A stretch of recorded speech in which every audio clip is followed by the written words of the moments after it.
Hey, what's up YouTube? ShadowFox4562 here with a double header. I told y'all yesterday that because of camera difficulties over the week, past week and a half, I hadn't been able to upload any videos. So today I'm going to give you a double video. One is going to be a deck profile and the other is going to just be kind of like a deck that'll be really popular, I think, at YCS Philly, and also that's going to do really good and will have a lot of effect on the meta in the year to come. The first thing I'm going to do is I'm going to deck profile dino-rabbit. I finally got rabbits and everything for it except for the Dolkas. So I'm going to go ahead and do that, and then I'm going to give you a profile on hieratics. So first off, the monsters I run is, of course, the essentials, the triple Sabersaurus and the triple Cabobobbles, Cabozalis, all that good stuff. Cabobobblsaurus. But no, that's just kind of standard for most dino-rabbit builds because, for the rescue rabbit, you have to have those. Then on to effect monsters, I run triple Veiler. I love triple Veiler this format. It's almost necessary right now just because of the priority change. Because you can stop so much stuff. Like you can stop the Insectors, you can stop the rabbit from going off, the tour guide from going off. It's just so good. And it's great, like, if you don't have a bottomless or something, or a warning to stop your opponent's summon, you can just drop the Veiler, so it's kind of like a good backup thing. 3 Jurak Guibas. I know some people run 2. I run 3 just in case I draw 1. It's a very good card, a decent card to top into. I really like it. Sorry for the glare, guys. It's just kind of like everywhere. Double T King. I don't run Triple T King. Triple T King seemed like too much. Double T King did its job, and it's just, it's a great card. Of course, the star of the deck, Triple Rescue Rabbit. Yeah, they're still cute. Anyway, but yeah, these guys get you your vanilla monsters, so you can exceed into Lagia and Dolka, and other fun things. And then the tour guide lineup with the Sangen for the Leviair plays, and also for a bunch of other stuff. For my spells, I run Dark Hole. Only 2 MSTs. I don't main or side the third one. It just didn't seem too necessary in this deck because you're not really, with all the other spell and traps you're running, you're not really worried about spell and traps. You're more worried about, getting rid of their field so they can't summon anything. 1 heavy. 1 Monster Reborn. 1 Book of Moon. Only 2 Forbidden Lance. I know it seems kind of weird, but I only run 2. And 1 Pot of Avarice to recycle all those vanilla monsters and stuff back. Then on to the traps. We have 2 Torrential Tributes. 1 Solemn Judgment. 2 Bottomless Trap Holes. 2 Starlight Roads. I love these cards. Just because this format, you need, like with the priority change and everything, you need back rows to stop your opponent's monsters. And if they open up heavy, especially with like an OTK deck like Hieratic or Insector, you need to be able to stop their summons. So if they open up heavy, you can just chain this, get a free Stardust, and waste their good heavy, and keep your back rows. It's really good. Triple Safe Zone. The only reason I run Triple Safe Zone, it's a really broken card. But I don't have Phoenix Chains, so I just run Triple Safe Zone. I found out a really weird ruling about Safe Zone. If Safe Zone equips to an opponent's monster and they try to attack you directly, they can still do it because Safe Zone says that your opponent, it cannot attack your opponent's life points directly. And since it's your safe zone and it's equipped to their monster, they can still attack you, but you can't attack them. So it's kind of weird, but it's still a great card. I love running 3 of them, and yeah, so especially against Insectors, They go Dragonfly, Hornet, pop my back row, I chain Safe Zone, and they destroy their Hornet or Dragonfly. It's really good. And double warning. And on to the extra deck. My extra deck's kind of weird. It's not finished because I don't have Dalkas yet. But once I get those, I'll probably be taking out like some of the really weird stuff for it. But right now I have one Photon Papo Operative or something like that. Basically, it's a reverse Book of Moon, and the monster loses 600 attack points. I've won games with this. This card is really good. I don't think a lot of people have realized it yet. It's going to be replacing Utopia, or at least joining it in the side deck or in the extra deck really soon, I think.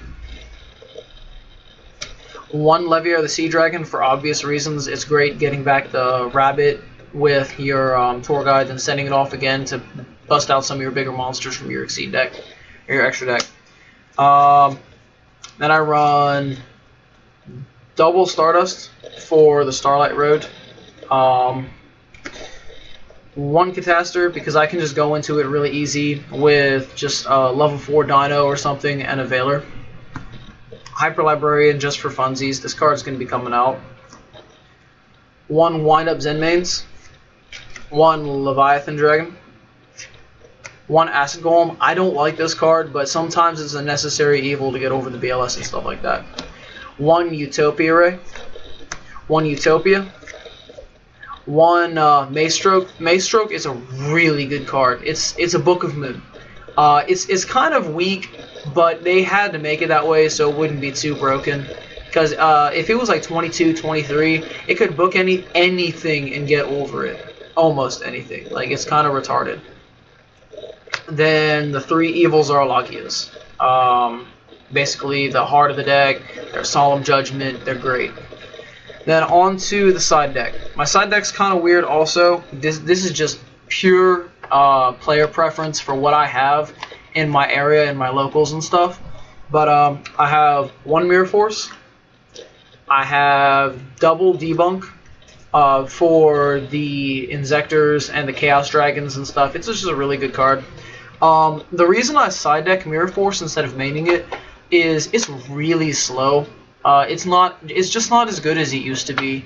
Insectors can just summon and pop it, and your opponent doesn't really rely on attacking first anymore. So dino-rabbit can negate it, Insectors can destroy it.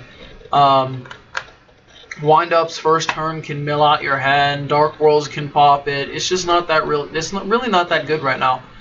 I run double Macrocosmos for my Insector matchup, for my Dark World matchup, for my Hieratic matchup. It's a great card. 3 Chain Disappearance for the Wind Up and Insector matches. A Shadow Imprisoning Mirror for the Insectors and not really the Dark Worlds because they run skill drain anyway. Double King Tiger for a lot of matchups. dino-rabbit, just a bunch of stuff. Shuts down Insectors. Double Snowman Eater for a mirror match. Double Kinetic Soldier because, you know, heroes and samurais are going to gain popularity, especially going towards summer with the release of Escurado and the Samurai Structure deck coming up in June. So, well, that's basically the dino-rabbit deck, guys. Tell me what you think about it. It's not complete yet, but it's really close. And if anyone has a Dalka that they want to get rid of, just let me know. I'll trade for it, or I might pay cash. So, you know. And for the second part of the video, I'm going to be talking about Hieratics and why they have one of the most broken Exceeds ever. Or they can use it really easy, which is this guy, Gaia Dragoon. He's just really stupid. Basically, what the whole point of the deck is you summon a Hieratic monster, then you tribute it off to special summon another one. You get a normal monster from your deck, which is going to be Watt Dragon or Luster Dragon number 2, and then you Exceed for this guy.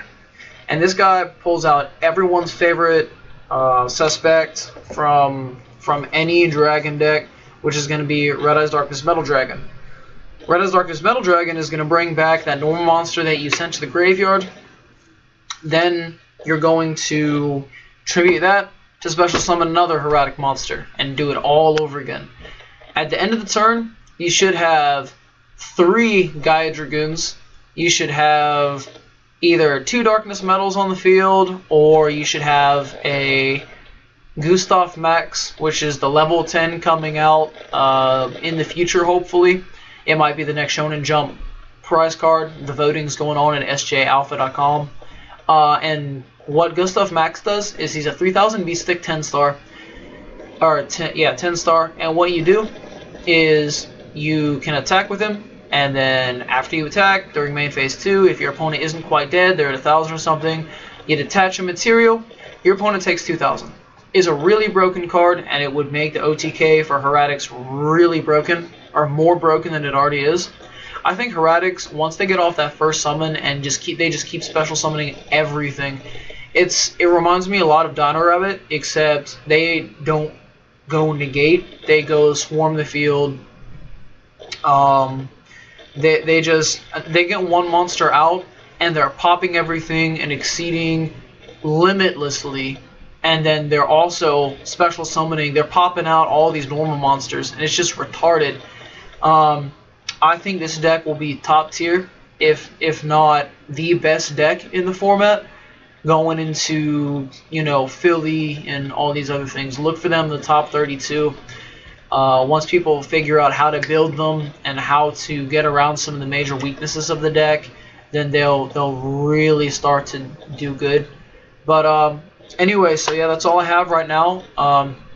Once I get more Tums, I will make a deck profile for this deck. Just let me know what you thought about the Dino-Rabbits, Hieratics, about this whole video. Maybe you like double headers. Just let me know. Like, comment, subscribe, especially the like button and the comment, because I'm always looking for your guys' opinions and what you can help with next, or what, you know. So yeah, until next time, guys, it's ShadowFox4562. Peace out.